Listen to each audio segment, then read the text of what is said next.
Samia Suluhu afanya jambo la ajabu lililoacha wengi vinywa wazi siku ya makumbusho ya kifo chake John Pombe Magufuli. Jambo na karibu kwa taarifa zetu za Kenyascope na tafadhali subscribe. Katika tukio lililobeba hisia nzito za historia, heshima na mshikamano wa kitaifa, mchango mmoja umeibua upya kumbukumbu za kiongozi aliyewahi kubadili mwelekeo wa taifa. Milioni 50 za rais zimegeuka kuwa zaidi ya fedha na ni ujumbe wa kuendeleza urithi, kuunganisha taifa na kufufua ahadi iliyosimama katikati ya muda. Rais wa Jamhuri ya Muungano wa Tanzania Samia Suluhu Hassan amechangia shilingi milioni 50 katika harambee ya ujenzi wa kanisa Katoliki la Chato mkoani Geita. Kanisa hili lina historia ya kipekee. Ni mradi uliokuwa umebeba ndoto ya aliyekuwa rais wa awamu ya 5 hayati John Magufuli kabla ya umauti kumfika.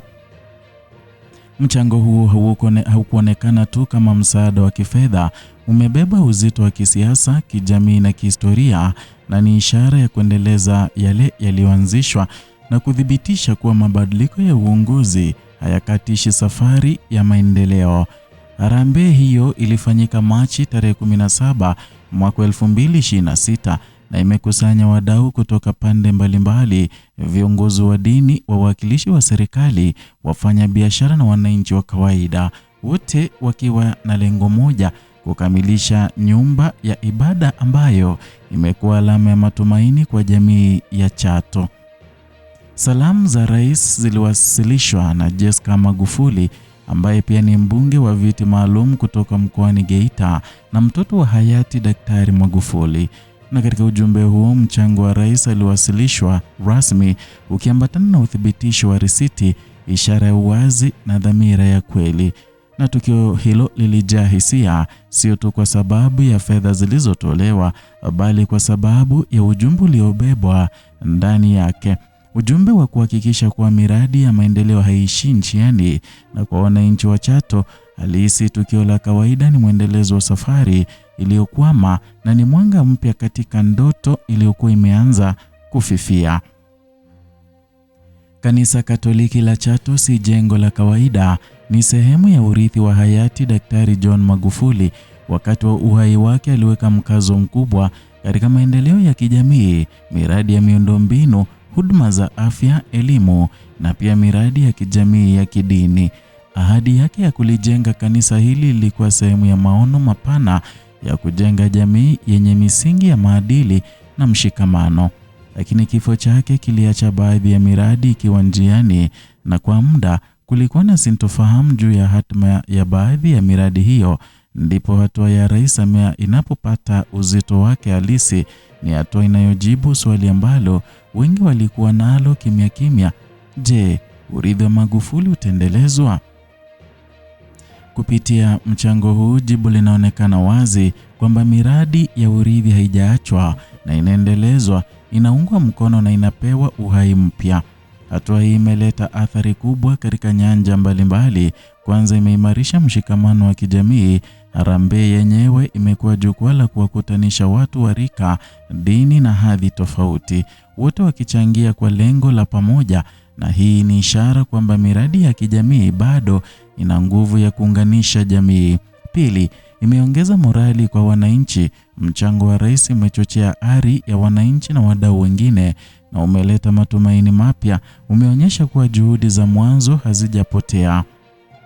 Tatu, kwa upande wa kisiasa, hatua hii inaonyesha mwendelezo wa uongozi na inaonyesha kuwa serikali ya awamu ya sasa inathamini kazi zilizofanywa na iliyopita, na hii ni muhimu katika kujenga imani ya wananchi kwa uongozi. Aidha, imeimarisha uhusiano kati ya serikali na taasisi za dini. Serikali imeonyesha kuwa inatambua nafasi ya dini katika jamii na kuwa iko tayari kushirikiana katika miradi yenye manufaa kwa wananchi. 4, mchango huu umeweka mfano kwa viongozi wengine.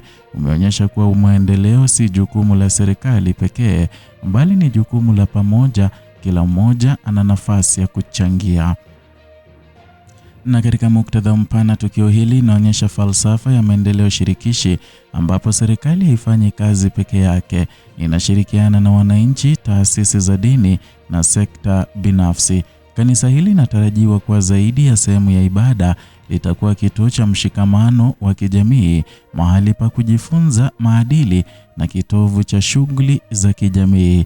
Kwa mtazamo wa muda mrefu, miradi kama hii ina mchango mkubwa katika kujenga jamii imara, jamii yenye mshikamano, jamii yenye maadili na jamii inayoshirikiana katika maendeleo. Kauli ya kuhimiza kukamilika kwa miradi ya kijamii ya kidini inaendana na ajenda pana ya maendeleo ya taifa, ambapo elimu, afya, miundombinu na ustawi wa jamii vinapewa vipaumbele. Swali linalobaki sasa ni moja: je, kasi hii itaendelea? Dalili zinaonyesha kuwa kuna nia ya dhati na serikali inaonekana kuweka mkazo katika kukamilisha miradi iliyoanzishwa.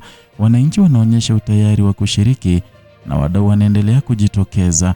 Ujenzi wa kanisa Katoliki la Chato unatarajiwa kuendelea kwa kasi mpya, na kwa msaada wa michango kama hii, ndoto ya kukamilisha inaonekana kuwa karibu zaidi kuliko ilivyokuwa hapo awali. Zaidi ya hapo, tukio hili linaweza kuwa kichocheo cha miradi mingine ya kijamii kote nchini. Linaweza kuhamasisha harambee nyingine, linaweza kuimarisha utamaduni wa kushirikiana katika maendeleo. Na kwa familia ya hayati Daktari Magufuli, hili si tukio la faraja, ni ishara kwamba juhudi za aliyekuwa kiongozi wao hazijasahaulika, na ni uthibitisho kwamba alichoanza kinaendelea.